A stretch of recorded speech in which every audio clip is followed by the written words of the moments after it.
अस्सलामु अलैकुम रहमतुल्लाह।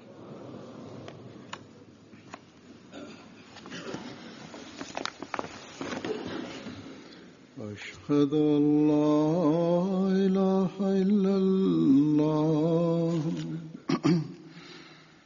वहदहु ला शरीका लहु व अशहदु अन्ना मुहम्मदन अब्दुहु व रसूलुहु अम्मा बादु फ़अऊज़ु बिल्लाहि मिनश शैतानिर रजीम। बिस्मिल्लाहिर रहमानिर रहीम। अल्हम्दुलिल्लाहि रब्बिल आलमीन अर्रहमानिर रहीम मालिकि यौमिद्दीन इय्याका नअबुदु व इय्याका नस्तईन इहदिनस सिरातल मुस्तक़ीम सिरातल लज़ीना अनअमता अलैहिम गैरिल मग़्दूबि अलैहिम वलद्दाल्लीन।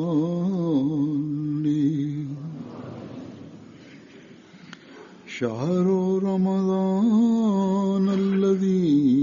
उन्ज़िला फ़ीहिल क़ुरआन हुदल लिन्नासि व बय्यिनातिम मिनल हुदा वल फ़ुरक़ान फ़मन शाहिदा मिनकुमुश शहरा फ़ल्यसुम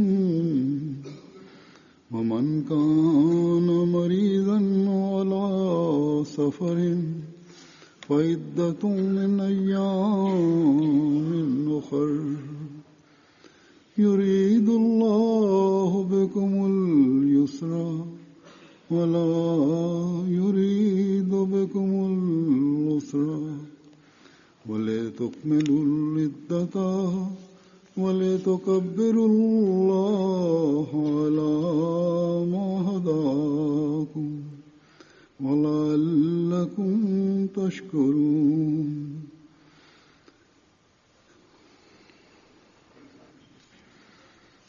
Bu ayetin meali şöyledir. Ramazan'ın ayı içinde Kur'an insanlar için büyük bir hidayet olarak indirildi ve o kadar açık alametlerle ki içinde hidayetin detayları ve hakkı arayan, hakkı batıl arasında fark yaratan işler vardır.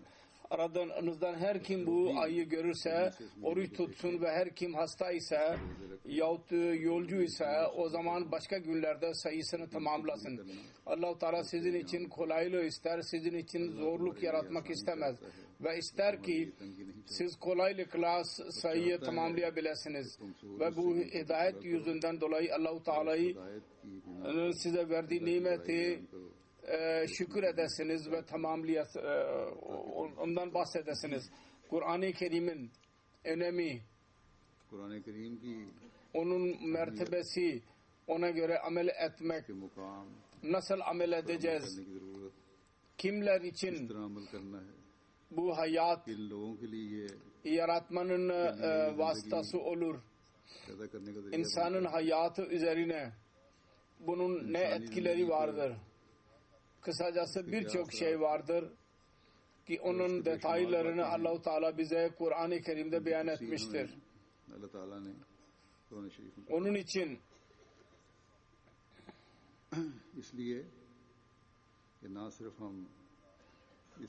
bu yüce şer'i kitap üzerinde amel ederek kendi manevi, ahlaki, manevi ilerlemesini sağlamakla kalmayıp dünyada dahi ileri adım atmanın yollarını bulalım.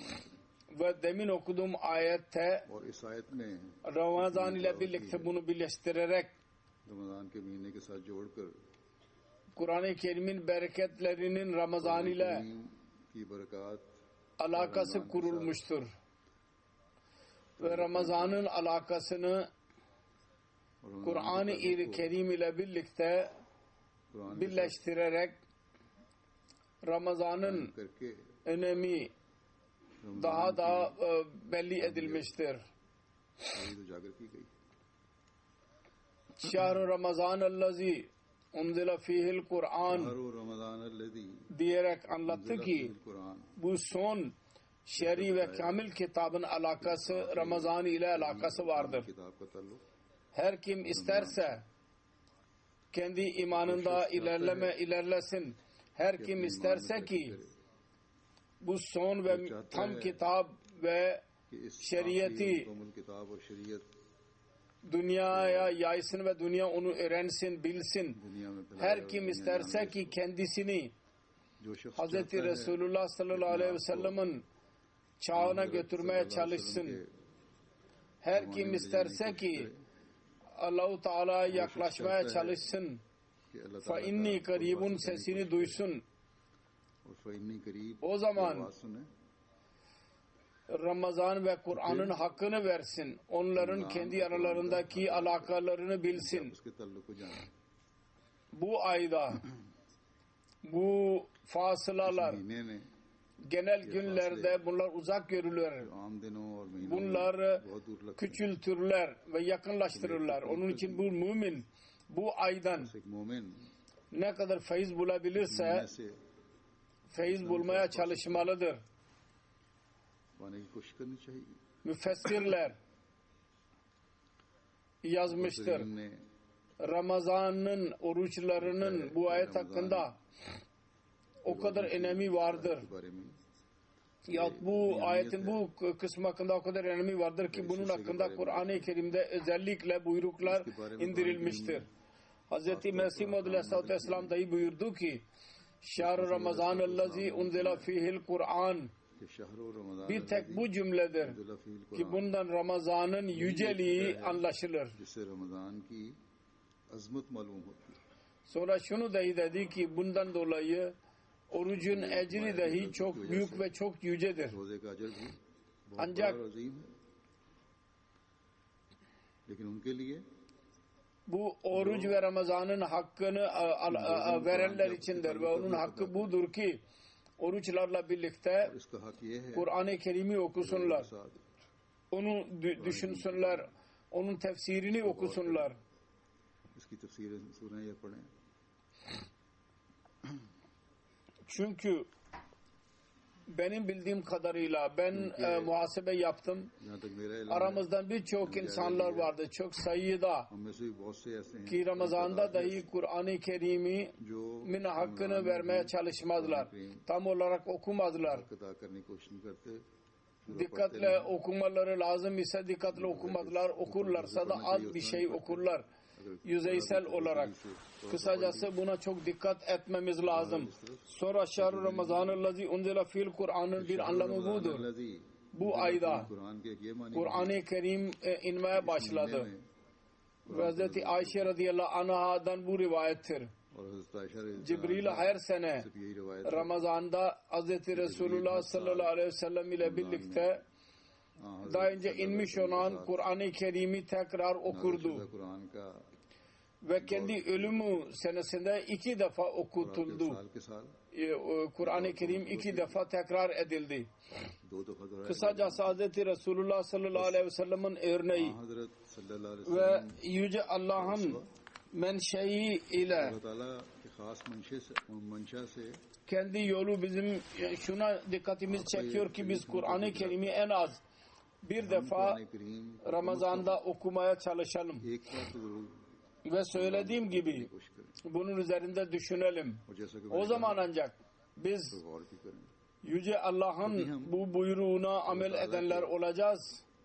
इस इरशाद पर अमल कि करने वाले हो सकेंगे Hudallin nas कि üzerinde düşünürsek dikkat edersek जब हम गौर करेंगे bu insanlar için hidayettir. O zaman bunu anlayacağız. इंसानों के लिए हिदायत है, उन इंसानों के लिए हिदायत है Bundan hidayet bulan insanlar için hidayettir. हिदायत लेना चाहते हैं, Ve hidayet okumadan ve anlamadan olamaz. पढ़े और समझे बगैर तो नहीं मिल सकती। Kısacası bunu okumak ve bunu anlamak बस इसका पढ़ना, gereklidir. उसको समझना Çünkü Allah-u Teala der ki जरूरी है, क्योंकि अल्लाह ताला फरमाता है bu hidayet कि भी फरमाया, delillerle birliktedir. ये O हिदायत size boşu boşuna verilmedi ki bunu okuyun ve içinde hidayet vardır. Aksine her hidayetin delili ileri sürülmüştür. Bunu dinleyiniz ve okuyunuz ve kendinizin üzerinde uygulayınız. और अपने पर लागू करो, Çünkü क्योंकि delillerle birlikte anladığınız sözü amel etmek insanın kalbin derinliğinden yapabilir. दिल की गहराई से हो सकता है, किसी रंग हो सकता है। O hidayet ruhunu anlayarak insan onu uygulayabilir. समझते हुए हो सकता है। Sonra şu ki beyanat ile birlikte delil hidayet vardır. बेनात के साथ दलाइल के है, O hidayeti diğer insanlara ulaştırmak ve yabancılara anlatmak konusunda da kolaylık olur. गैरों को समझाने ve में böylece पैदा होती है। tebliğin Kur'an-ı Kerim'in तबलीग emri vardır. O dahi tamamlanır. का हुक्म है। Sonra şunu dahi ilan etti ki bunda Furkan dahi vardır. कि इसमें Furqan, Böyle kesin deliller vardır ऐसे ki hak ठोस ve और batıl bayyin दलाइल arasında ayrım yaratırlar. हैं, जो हक और बातिल में Buna amel eden dahi diğerlerden muhtelif görülür. करने वाला भी दूसरों से Her kim Kur'an-ı Kerim'in talimatına amel ederse diğer insanlardan muhtelif görülecek. दूसरों से Onun ameli ve ruhi ve itikadi durumu dahi नहीं, diğer insanlardan belli bir şekilde yüce seviyeye ulaşmış, yüksek bir seviyeye ulaşmış olacaktır. दर्जे पर पहुंची होगी। Ve Kur'an'a mukabil और कुरान के मुकाबले पर biz söz söyleriz diğerlerle, o zaman dahi Kur'an-ı Kerim'in delilleriyle biz söz söylersek Kur'an'a mukabil başka bir kitap ve başka bir din duramaz. कोई और किताब या कोई दिन Çünkü bunda öyle bir talimat vardır ki, öyle tarihi deliller vardır ki ऐसे तारीखी शवाहिद हैं, diğer dinlere mukabil öyle deliller दूसरे vardır दिनों के मुकाबले पर ki ऐसे दलाइल हैं, açık bir şekilde kendi üstünlüğünü रोज़ ispat रोशनी की ederler. अपनी बढ़तरी साबित कर देते हैं। Gün gibi.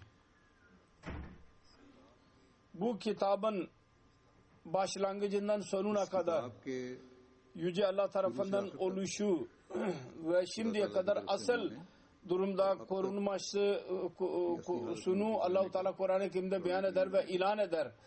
Allah-u Teala der ki Quran करीम में ऐलान करता Ramazan'ın ayında है। बस अल्लाह ताला फरमाता है oruçlarla कि birlikte रमजान के महीने में bir mücahede vardır लोगों के oruç. साथ Bununla birlikte bu bilgi hazinesini dahi elde etmeye çalışınız. Ve bunun talimatını kendi hayatlarınızın birer parçası haline getiriniz. Onun buyruklarını düşününüz. Üzerinde ve onları uygulayınız. गौर करो, अपनी जिंदगी Bunu पर लागू करो। unuttuğunuz konuyu bu ayda इसके भूले हुए हिस्से को tekrar taze ediniz. Sık sık tekrar ederek. बार बार Onun talimatlarını iyi bilerek bu ayda तालीमात की जो kendinizi muhasebe ediniz. Siz ne dereceye kadar Kur'an-ı Kerim'e amel ediyorsunuz? Bu Allah-u Teala bize söylüyor. कर रहे हो, ये अल्लाह ताला Çünkü bunlardır ki dünya ve akibeti süsleyenlerdir.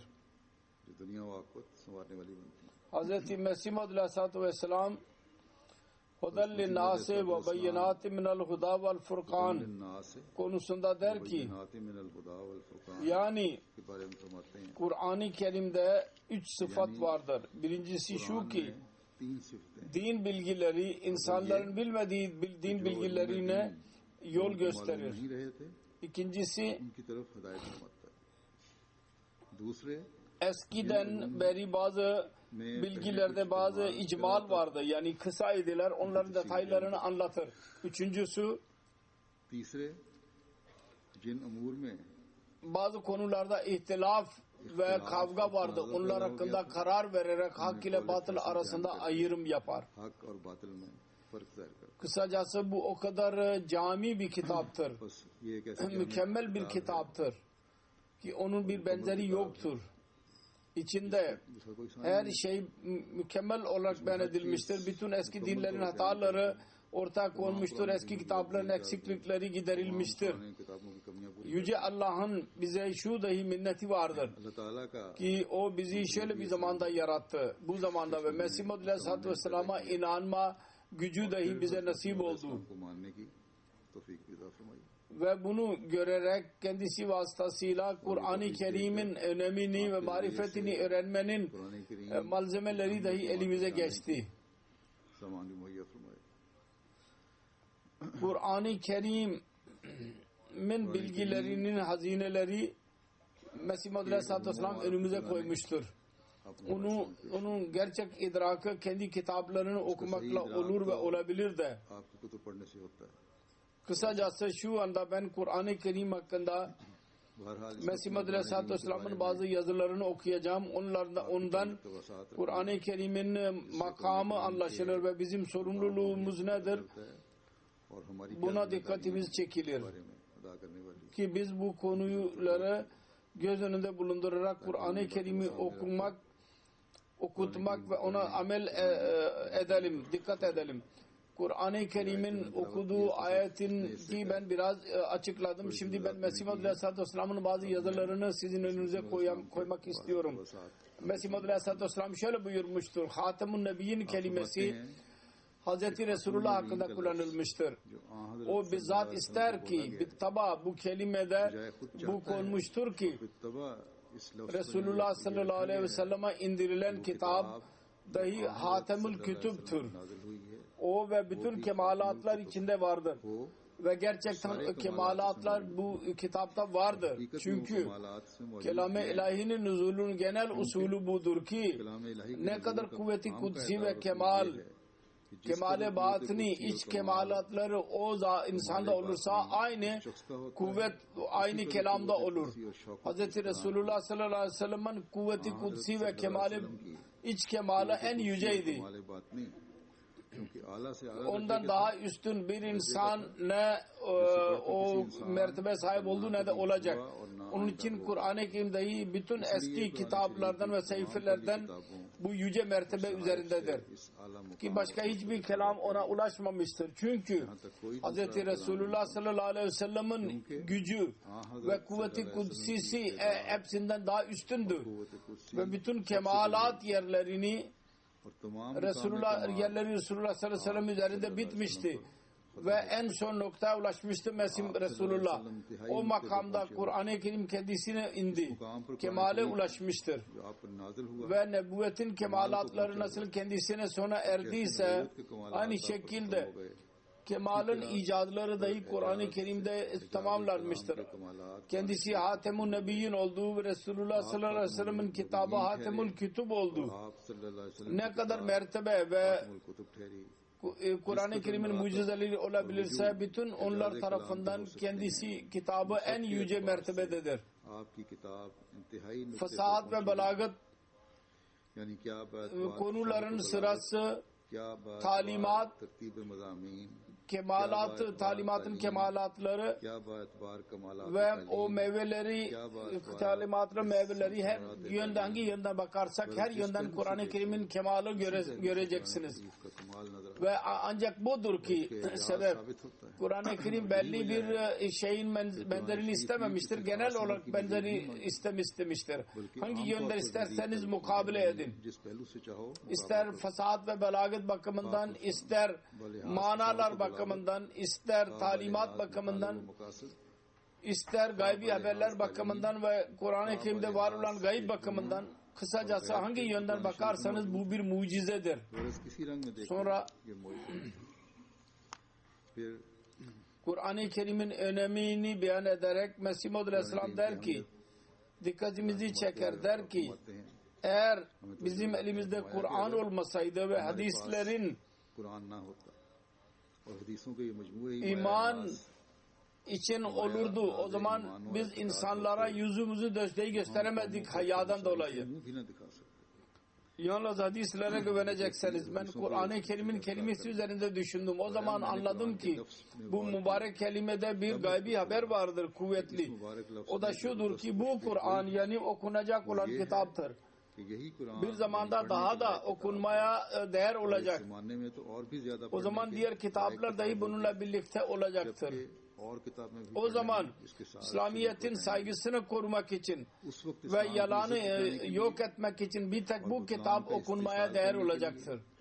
Ve diğer kitaplar kesinlikle bırakılmaya değer olacaktır. Furkan'ın anlamı dahi budur. Yani bu bir tek kitap hak ve batıl arasında fark yaratan olacak. Başka hiçbir kitap bu mertebede olmayacak. Onun için şimdi bütün kitapları terk ediniz ve gece gündüz Kitabullah'ı okuyunuz. İmansızdır öyle birisi ki Kur'an'a dikkat etmesin ve diğer kitaplara yönelsin. Bizim cemaat Kur'an-ı Kerim'i okumalı. Kalpten buna meşgul olmalı ve hadislere meşgul olmayı terk etsin. Çok üzüntü vericidir ki Kur'an-ı Kerim okunmuyor. Hadislerinin okunduğu gibi. Şu anda Kur'an-ı Kerim'in silahını elinize alın. O zaman siz zafere ulaşacaksınız. Bu nur üzerinde hiçbir karanlık duramaz. Sonra İslah'ın yollarını beyan ederek bir yerde dedi ki değişiklik ve ıslah nasıl olabilir? Onun cevabı aynen odur ki namazla asıl duadır o. Birincisi namazdır. Dedi ki Kur'an-ı Kerim üzerinde düşününüz ve o Kur'an'da her şey vardır. Hayır ve kötülüklerin detayları vardır ve geleceğin gaybi haberleri vardır. Gelecek çağın. Onun için birincisi namaza dikkat etmek ve bugünlerde özellikle cemaat ile birlikte vakit namazlarına dikkat etmeliyiz. Sonra Kur'an-ı Kerim'in alakası vardır Ramazan ile. Onun için bugünlerde eğer okuma adetimiz olursa, anlarsak bunu, kendimize onu uygularsak o zaman gelecek için de bu faydalıdır.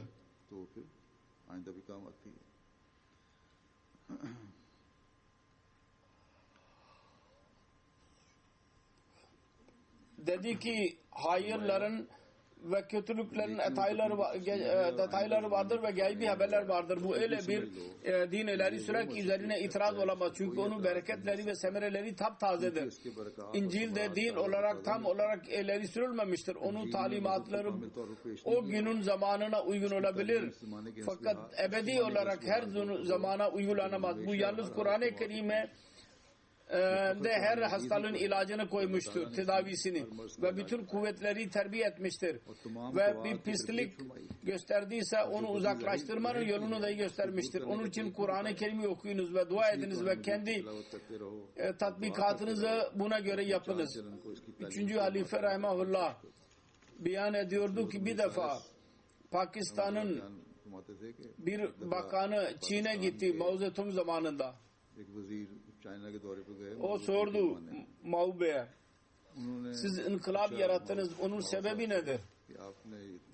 Dedi ki bana niye soruyorsun? Git kendi peygamberin üsvesini okuyun ve Kur'an-ı Kerim'i okuyun ve onun içinde her şey bulursunuz. Yani akıllı olanlar, yabancılar dahi inanıyorlar. Kur'an'da bir nur görüyorlar. İster inansınlar, ister inanmasınlar. Sonra Kur'an-ı Kerim'in talimatına uymakla ne gibi inkılaplar olur dedi ki bu konuda mucizeler hakkında dedik. İkinci mucize bizim için meşhud ve mehsus hissedilir. O da Resulullah sallallahu aleyhi ve sellem'in zatında Kur'an-ı Kerim'in bereketiyle onlar içinde oluşan değişikliklerdir ve Resulullah sallallahu aleyhi ve sellem'in bereketleriyle onun zatında değişiklikler oldu. Müslüman olmadan önce nasıl ve hangi alışkanlıkla sahibidiler ve sonra Resulullah sallallahu aleyhi ve sellem'in sohbetiyle o şerefiyle ve Kur'an-ı Kerim'e tabi olmakla hangi duruma girdiler? Ahlakta, konuşmada, karakterde ve bütün adetlerinde, vasıflarında pis kötülüklerden çıkarak en tayyib ve pak duruma girdiler. Bunu görünce, biz bu yüce etkiyi görünce ki onların bedenlerini taptaze kıldı ve onlara nur verdi. Bunu görünce ikrar etmemiz lazım ki bu tasarruf harikulade bir tasarruf idi ve Allah-u Teala'nın eliyle yapıldı. Sebeplerini daha önce beyan ettik ki Kur'an-ı Kerim'in talimatına ve Resulullah sallallahu aleyhi ve sellem'in sohbeti budur. Sonra diyor ki bunu dahi her insaf sahibi görebilir. Cahil ve vahşiler ve pis insanlar İslam'a girdiler ve Kur'an-ı Kerim'i kabul ettiler ve nasıl oldular? Nasıl Resulullah sallallahu aleyhi ve sellem'in sohbetiyle çok az zamanda onların kalplerini öyle değiştirdi ki cehaletten sonra dini marifetlerden doldular. Ve dünya sevgisinden dolayı ilahi sevgisine o kadar daldılar ki kendi vatanlarını, mallarını, akrabalarını, namuslarını, canların rahatını dahi Allah-u Teala'nın rızası uğruna terk ettiler. İşte bu her iki silsile onların birinci durumu ve ondan sonra İslam'dan sonraki durumları Kur'an-ı Kerim'de çok detaylı bir şekilde beyan edilmiştir ki salih bir kalp onu okuyunca ağlamaya başlar, gözlerinden yaşlar akar. Neydi onları o kadar çabuk bir alemden ikinci aleme götüren? İki şey vardı. Birisi şu ki Resulullah sallallahu aleyhi ve sellem masum idi. Onun kuvveti kudsiyesi kuvvetliydi. Ki ne daha önce oldu ne de olacak daha sonra. İkincisi Allah-u Teala Hayy-o Kayyum Kadir-i Mutla'nın pak kelamının etkisi vardı. Ki büyük taifeyi billece karanlıklardan çıkararak nura getirdiler. Şüphesiz bu Kur'an-ı Kerim'in tesirleri harikuladedir. Çünkü dünyada hiçbir nazir olarak birisi denmez ki bir kitap o kadar etki göstermiş olsun. Kim de ispat edebilir ki başka kitap o kadar yüce bir kitap ve ıslah edebilmiş olsun Kur'an-ı Kerim gibi. Binlerce mukaddislerin bu tecrübesidir ki Kur'an-ı Kerim'e tabi olmakla ilahi bereketler insanın kalbi üzerine iner ve Allah-u Teala ile bir alaka kurulur. Allah-u Teala'nın nurları ve ilhamları o kalplerine iner. Marifetleri onların ağızlarından çıkar. Bir onlara kuvvetli bir tevekkül nasip olur ve muhkem bir yakin nasip olur. Ve leziz bir ilahi sevgi kalplerine konur. Eğer onların vücutları musibetlere girerse ve işkence yapılırsa Allah-u Teala'nın sevgisi dışında bir şey çıkmayacak.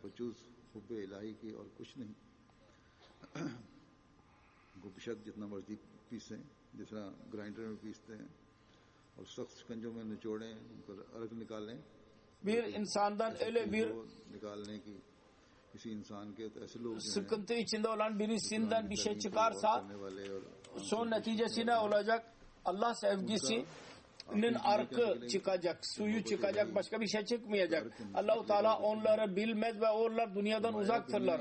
Allah-u Teala muameleleri kendileriyle harikuladedir. Onlara ispat edilmiştir ki Allah vardır. Ve onlar anladılar ki tektir. Onlar dua ettikleri zaman Allah onların duasını kabul eder. Dua ettiği zaman onlara cevap verir. Sığınma istedikleri zaman onlara koşar ve babalardan daha fazla onları sever. Onların duvarlarına bereket yağdırır. Kısacası onun zahiri ve batini ve bedeni ve manevi kuvvetlerle tanınırlar ve her sahada onları korur. Çünkü onlar onlarındır ve o da onundurlar onlar. Bunlar ispatsız delilsiz değildirler. Şimdi Kur'an-ı Kerim'in talimatına uygulayalım, yalnız kabul etmek gerekli değil. Bu konuda diyor ki Mesih Aleyhisselam asıl budur. Allah-u Teala Kur'an-ı Kerim'de ne öğrettiyse Müslümanlar Kur'an-ı Kerim'i tam olarak tabi olmadıkça hiçbir şekilde ilerleyemezler. Ne kadar Kur'an-ı Kerim'den uzaklaşıyorlarsa aynı derecede ilerlemeden de uzaklaşıyorlar.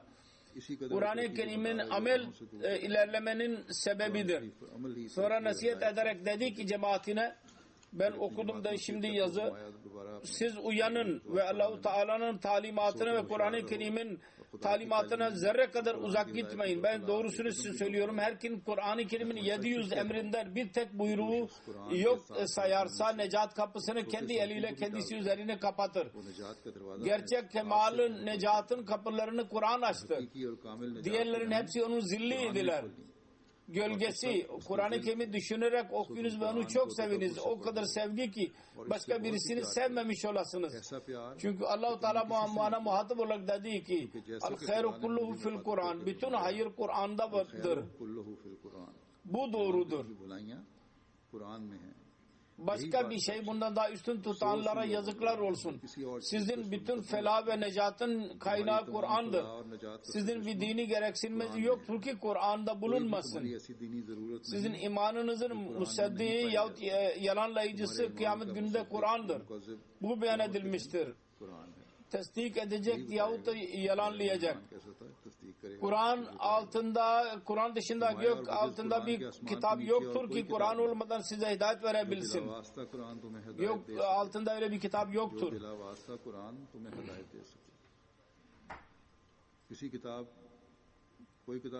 Kur'an-ı Kerim'in talimatının zikri or kitapta olmasa o zaman size o yol gösteremez, hidayet veremez. Allah-u Teala size büyük bir nimet verdi ki size Kur'an verdi. Ben size doğrusunu söylüyorum. Size okunulan kitap eğer Hristiyanlar okunsaydı onlar helak olmasaydılar. Ve bu nimet ve hidayet size verilen eğer Tevrat yerine Yahudilere verilseydi onların bazı fırkaları kıyameti inkar etmezlerdi. Bu nimete değer verin. Bu çok sevgili bir nimettir. Çok büyük bir hazinedir. Eğer Kur'an gelmeseydi bütün dünya bir pislik idi. Kur'an öyle bir kitaptır ki onun önünde bütün hidayetler bir hiçtir. Sonra onun önemini beyan ederek diyor ki Kur'an-ı Kerim öyle pak bir kitaptır ki şu anda dünyaya geldi.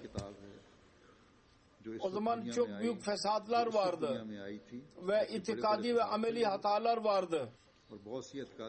Ve bütün insanlar pis kötülüklere ve pis inançlara girmiş idiler. Buna dikkat ederek Allah-u Teala Kur'an-ı Kerim'de işaret eder. Zârel fesâdu fil barri vel bahr diyor. Yani bütün insanlar ehli kitap ve diğerlerin hepsi kötü inançlara girmiş idiler ve dünyada büyük fesat vardı. Öyle bir çağda Allah-u Teala bütün batıl inançları reddetmek için Kur'an-ı Kerim gibi bir kamil kitabı sizin hidayetiniz için gönderdi. Bütün batıl dinleri reddi vardı bunda ve özellikle Fatiha suresinde ki 5 vakit her namazda her rekata okunur. İşaret olarak bütün hidayet bunda bahsedilmiştir. Sonra diyor ki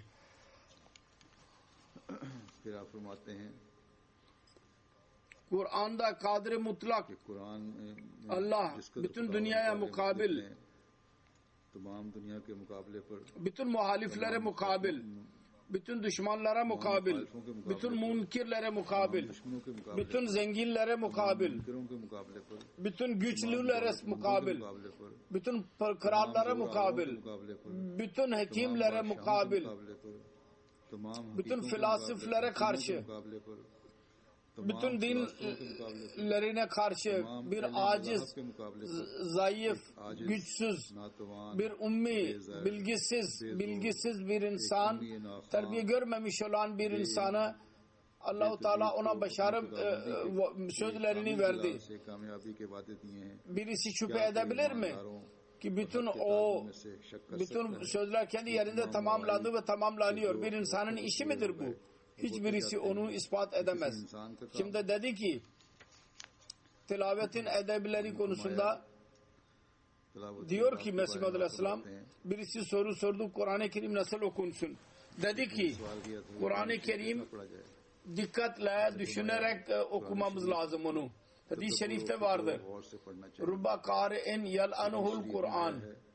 रुब्बा का Birçok Kur'an-ı Kerim'in karileri vardır ki Kur'an-ı Kerim onlara lanet okur. के कारी होते हैं। Her kim Kur'an'ı okursa ve ona amel etmezse जो शख्स कुरान पढ़ता Kur'an ona lanet eder. नहीं करता, Tilavet ederken Kur'an-ı Kerim'in rahmet ayeti gelince oradan Allah'tan rahmet dilememiz lazım. Ve bir kabin azabının zikri olursa orada Allah-u Teala'nın azabından अजाब का जिक्र हो, Allah Teala'ya sığınalım. अजाब से खुदा ताला Düşünerek okuyalım खास की जावे, ve ona göre amel etmemiz से lazım. पढ़ना चाहिए और इस पर अमल किया जाए। Sonra beyan ederek ki tilavet nasıl tamamlanabilir onu garazı dedi ki तिलावत की गरज insanlar Kur'an-ı Kerim'i okurlar ama hiç düşünmeden geçerler oradan. तोते की तरह यूं ही बगैर Nasıl bir pandit चले जाते हैं। Hindu kitabını körüne okur, ne kendisi anlar ne de dinleyiciler anlarlar. Aynı şekilde Kur'an-ı Kerim'in yolu yalnız şu kalmıştır ki 2-3 cüz okundu ve ne okuduklarını bilmezler. Yalnız şu ki güzel sesle okundu ve kaf ve ayn güzel bir şekilde okundu. और काफ और ऐन Kur'an-ı Kerim'i güzel bir şekilde okumak dahi iyi bir şeydir. का तौर पर Hadiste dahi vardır, iyi okumak lazım. Ancak हदीस में भी आया Kur'an-ı Kerim'in tilavetinin asıl gayesi budur ki onun gerçekleri, manalarını öğrenelim. Ve insan kendi zatında bir değişiklik bulsun. Unutmayınız ki Kur'an-ı Kerim'de bir felsefe vardır, doğru bir felsefe. Onda bir nizam vardır. Ona değer verilmez. इसमें एक निजाम Nizam ve sıra, Kur'an-ı Kerim'in sırası göz önünde bulundurmazsa, dikkat edilmezse üzerine tam olarak Kur'an-ı Kerim'in tilavetinin gayeleri tamamlanmaz o ana kadar. पूरे नहीं होंगे। Sonra şunu beyan ederek ki Kelamullah'ın kelavetiyle Allah sevgisi çoğalır. Diyor ki Mesih Madri Aleyhisselam, इलाही पैदा होती है। ibadetin yeri tilaveti Kur'an-ı Kerim'dir. Eğer sevgilinin sözü kabul dillenilirse seven için sevgi yaratan olur ve onun sevgisi çoğalır. और शोरश इश्क पैदा हो करता है। Dedi ki kalplerin katılığının ilacı dahi Kur'an'da vardır. इसका इलाज भी कुरान करीम İnsan çoklukla okumalı है कि इंसान को चाहिए ve dua yeri gelince orada dua etmeli. कि जब इसमें Ve दुआ का kendisi मुकाम dahi o duada istenen şeyi istemeli. Nerede azaptan zikredilirse onun sığınmasını istesin. Ve kötülüklerden korunsun ki bir millet ondan dolayı helak oldu. Kalbi yumuşatmanın yolu da budur ki Kur'an-ı Kerim'i tekrar okusun. Her nerede dua varsa orada müminin kalbi ister ki bu rahmet bana da nasip olsun. मोमिन का भी दिल चाहता है कि Kur'an-ı Kerim'in örneği bir bahçe gibidir. Bir yerden bir insan bir meyve एक मुकाम से seçer, başka bir yerde başka bir meyve seçer. चलकर और किस्म Her yerden duruma göre istifade etmesi lazım. फायदा उठाए। Dedi ki Kur'an-ı Kerim'den sonra şimdi başka bir kitap gerekli değil. Quran करीम Tam mükemmel kitaptır bu. Dedi ki Kur'an-ı Kerim öyle bir zamanda geldi ki içinde her çeşit ऐसे जमाने में आया था ihtiyaçlar ortaya çıktı.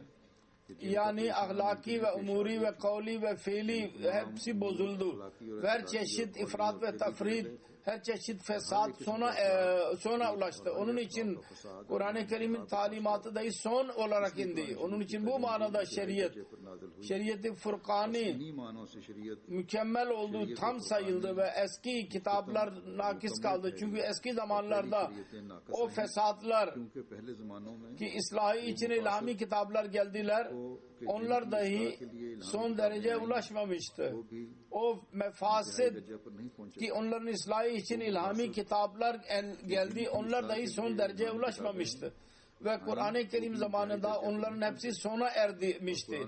Onun için şimdi Kur'an-ı Kerim ve diğer ilhami kitaplarda fark şudur ki eski kitaplar eğer her bakımdan korunmuş olsaydı yine de nakis olmak फिर भी बवजह नाक़िस talimatların eksik oluşu vasıtasıyla Kur'an-ı Kerim'in mutlaka ortaya çıkması lazımdı. Quran मजीद ज़हूर गुज़र Eğer mükemmel idiyse o zamana göre yine de o günün ihtiyaçları başkaydı. Onun için talimat dahi eksik kalacaktı. ज़रूरियात और थी ve Kur'an-ı Kerim mutlaka ortaya çıkacaktır. Ancak Kur'an-ı Kerim için şimdi bu ihtiyaç yoktur ki bundan sonra başka bir kitap gelsin. Çünkü kemalden sonra başka bir derece baki yok. Evet, eğer farz edilirse ki bir zamanlar Kur'an-ı Kerim'in usulü İncil ve Vedler gibi şirk yaratacaksa ve tevhid tehrif yapılırsa ve bu dahi farz edilirse ki bir zamanlar milyonlarca Müslüman tevhide bağlı olan onlar dahi şirk yoluna girerlerse ve insanları tapmaya başlarlarsa insanlara, o zaman öyle bir durumda ikinci kitap ve peygamberin gelmesi gerekli olacak. Ancak her iki farz muhaldır. Mümkün değil ki bu böyle olsun. Sonra diyor ki unutmayınız, Kur'an-ı Kerim gerçek bereketlerin kaynağı ve necatin en güzel vasıtasıdır. Onların kendi hatalarıdır ki Kur'an-ı Kerim'e amel etmezler. Amel etmeyenlerin bir tayfası vardır ki buna inanmazlar ve bunu Allah'ın kitabı olarak kabul etmezler. Bu insanlar çok uzaktırlar. Ancak iman edenler ki bu Allah'ın kelamıdır ve necatın şifa verici bir kopyasıdır. Eğer onlar buna amel etmezlerse ne kadar üzüntü vericidir. Onlardan birçok insan vardır ki hayatları boyunca onu hiç okumadılar. Onun için Allah-u Teala'nın kelamından öyle gafil ve laperva olanların durumu öyledir ki adamın birisi bilir ki filan kaynağı çok temiz suludur ve suyu çok tatlıdır ve onun suyu birçok hastalıklar için şifadır, hastalıklar için. Kesin olarak bunu biliyor. Fakat bu bilgiye sahip olmasına rağmen ve susuz olmasına rağmen ve birçok hastalığa girmiş olmasına rağmen ona yaklaşmaz. Ne kadar onun şanssızlığı ve cehaletidir. O pınar üzerinde ağzını koymalıydı ve doyarak onun suyunu içmeliydi. Ancak bilgisine rağmen ondan uzaktır. Nasıl ki bir haber ondan uzaktır. Ve ondan uzak kalır ki ölüm gelerek onu sonu erdirir. Onun durumu ibret vericidir. Müslümanların durumu şimdi öyle olmuştur. Onlar bilirler ki bütün ilerlemenin kilidi Kur'an-ı Kerim'dir. Amel etmemiz lazım biz ona. Eğer değil ise o zaman aldırış edilmez ona. Bir adam çok sevgiyle ve yalnız sevgi değil, Allah-u Teala'nın emri ile göre buna çağırırsa ona kezzap ve yalancı denilir. Ondan daha büyük merhamet edici nasıl olabilir bu cemaatin durumu? Bu insanların durumu. Müslümanları için gereklidir. Şimdi de gereklidir ki bu pınarı büyük nimet saysınlar ve ona değer versinler. Onun değeri budur ki ona amel etsinler. Ve sonra baksınlar ki Kur'an-ı Kerim ki Allah nasıl onların musibetlerini ve zorluklarını giderir. Keşke Müslümanlar anlasınlar ve düşünsünler. Allah-u Teala onlar için hayırlı bir yol çıkarmıştır. Onun üzerinde yürüyerek istifade etsinler. Sonra diyor ki bu doğrudur ki Müslümanların çoğu Kur'an-ı Kerim'i terk ettiler. Ancak yine Kur'an-ı Kerim'in nurları ve bereketleri ve onun etkileri ebedidir ve diridir. Taptazedir.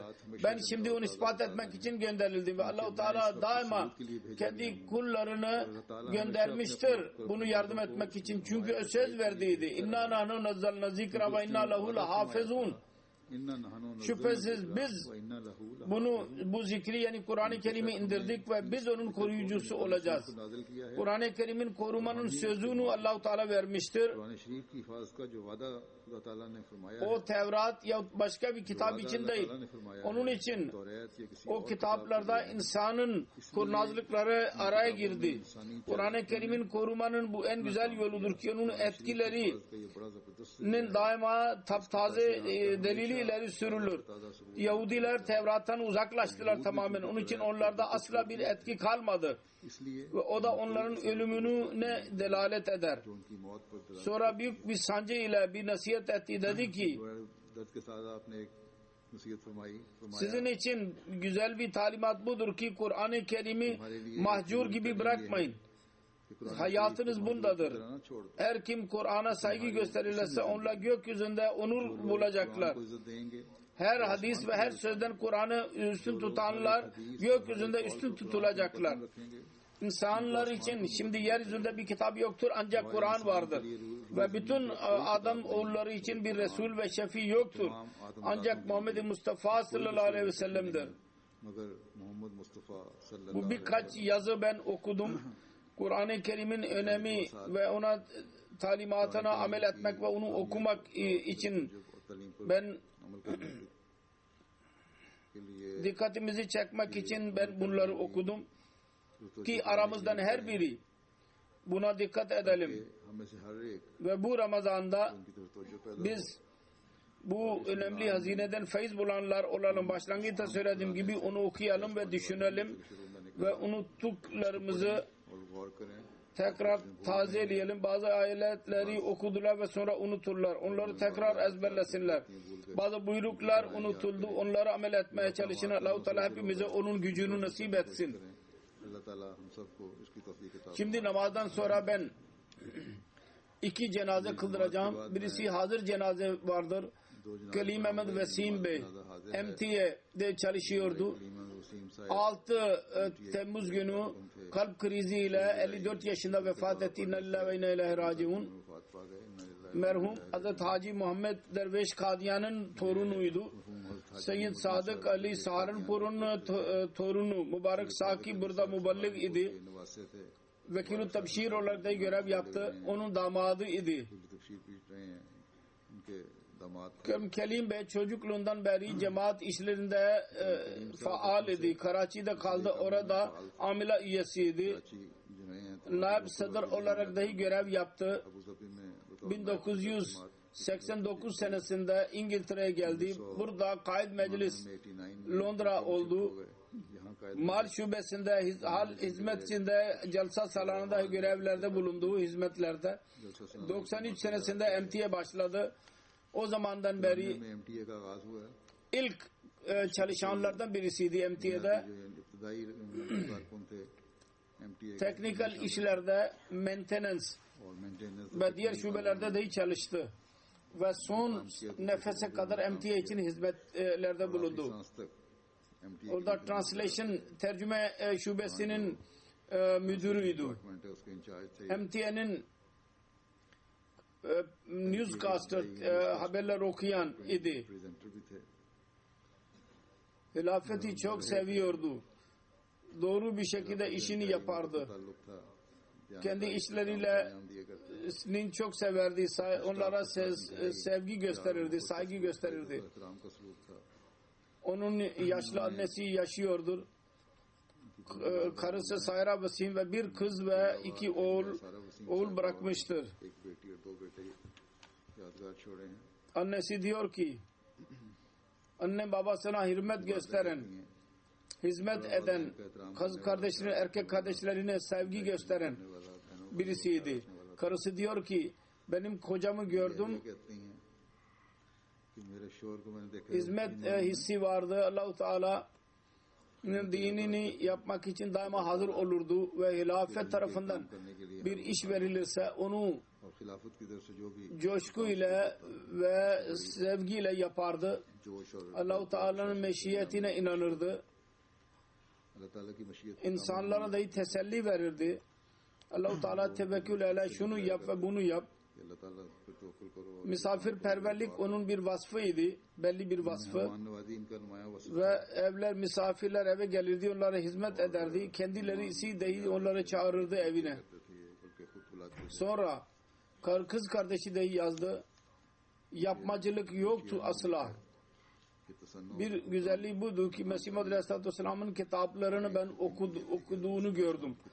Onunla çalışan Nasım Şehzad diyor ki 11 sene Kelim Bey ile birlikte çalıştım MTA'de. İhlas sahibi, hilafete seven birisi gördüm onu. Ve bir çalışan olarak kendisinin altında olanına asla hissetmedi ki ben senden daha üstünüm. Sevgiyle yeni gelen çalışanlara iş öğretmeye çalışırdı. Diyor ki bir defa MTA kompleksinde burada Beytül Futuh'ta MTA complex में यहाँ बैतुल फतूह में temizliklerini yaptıklarını gördüm. Dordum ki ne yapıyorsun? Kendin temizliyorsun. मैंने पूछा Diğerlerdenlere yaptır. İftihar ile dedi ki Walia करें bu başlandığı zaman bu iş कि जब इस कॉम्प्लेक्स का Emirül Müminin bazı nasihatlerde bulunduğu çalışanlara halife मेरे मुतालिक कहा कि उन्होंने orada खलीफा वक्त में जो नसाए की temizliğe dahi dikkatimizi çekti. Nasihat ederken ben onun gözümün üzerindeydi. O zaman o diyor ki bu ilk buyruk benim için, kendisi için idi. Ben onun için kendi eliyle ter temizliği yapardı. Sonra bir seferinde फिर eski MTA'nın kliplerini okurdum. Orada Mesih Muhammed Aleyhisselatü Vesselam ve halifelerin yazıları vardı.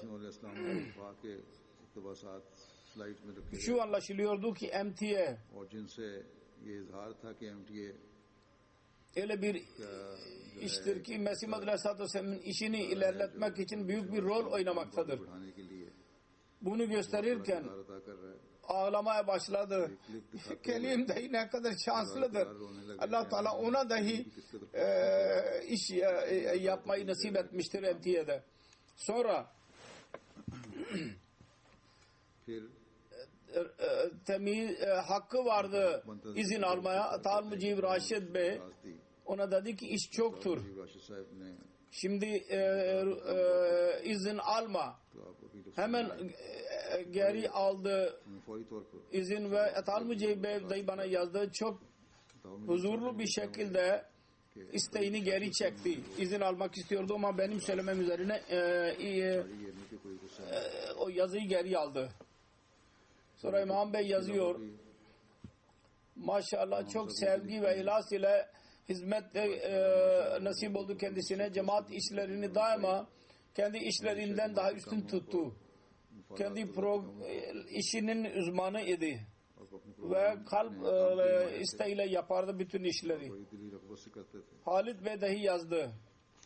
Her ne zaman kendilerine denildiyse Amir Bey zamanında değişik zamanlarda gelirdi buraya. Ne zaman denildiyse dedi ki जाना होता था ne zaman Rabil Bey mümkünse bana söylesin ben ondan önce gelerek orada bazı hazırlıklarda bulunayım.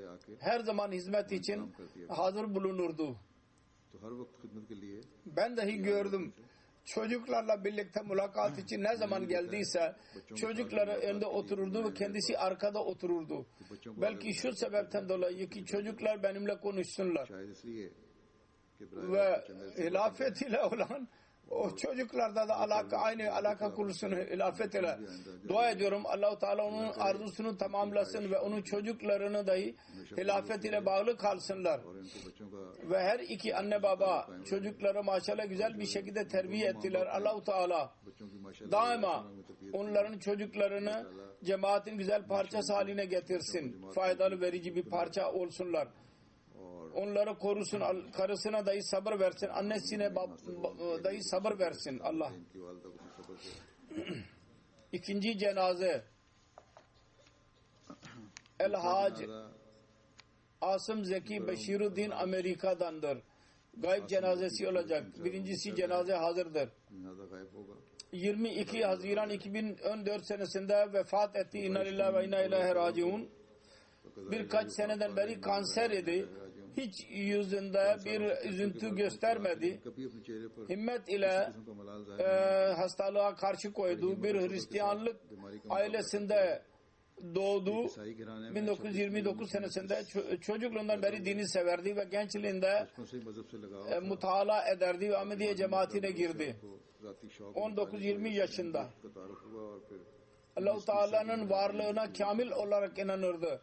Kuvvetli imanı vardı. कामिल यकीन था Sabır eden, şükür eden, müminin बड़े सब्र और शौक bir resmiydi. Bir koç büyük zatlarla birlikte onu okudu. İlk defa Çadır Zaferullah Han'ı gördü 1940 senesinde. फिर फुल्ला खान साहब से 1940 में 1989 senesinde 1900 3. halife ile dahi mülaki oldu. Asım Sahab derdi ki से शर्फ मुलाकात नसीब हुआ आसम साहब Ben ilk defa 3. halife ile karşılaştığım zaman gördüm sanki onun etrafında bir nur vardır her tarafta. Ben şimdi dahi düşünebilirim. Nasyonal Amla'da hizmet nasip oldu kendisine. Lokal sadır oldu. Tebliğ sekreteri Zaim Ansarullah olarak görev yaptı. Amerika'nın Seattle şehrinde bir çalışırdı. 2-3 ay evden dışarı kalması gerekiyordu o günlerde.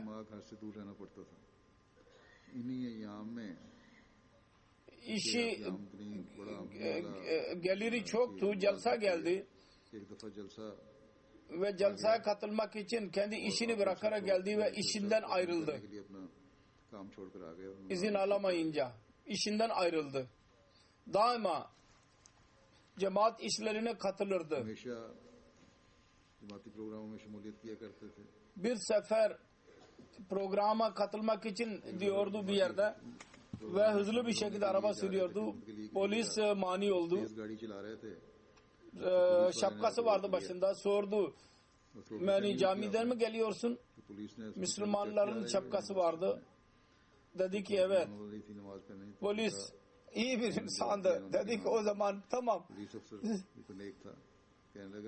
Sana senden para isteyecektim. Sen o parayı camiye ver. Camiye gider gitmez 85 dolar çanda olarak camiye verdi. Çok imanlı bir şekilde. Aynı şekilde Seattle Camisi yapılacağı o günlerde en fazla para verdi. 1970 senesinde o yeni bir para, bir araba satın almak mümkündü aynı parayla. Tebliğ yapmayı çok severdi. Kendi arabasında birçok kitaplar ve broşürler daima bulundururdu. Ve her nereye giderse orada masa kurardı ve tebliğ yapardı ve literatür verirdi insanlara. Seattle'ın kitaplarında kitaplar aldı. Son cemaatin ilerlemesini sorurdu. Cemaati çok severdi. Hilafeti çok severdi. Ve daima insanlara nasihat ederdi. Cemaat için hizmet edin. Kendi bir karı ve 4 çocuğu vardır. Allah-u Teala onların derecesini yükseltsin. Ve çocuklarına dahi hayıra bağlı kalmasını nasip etsin.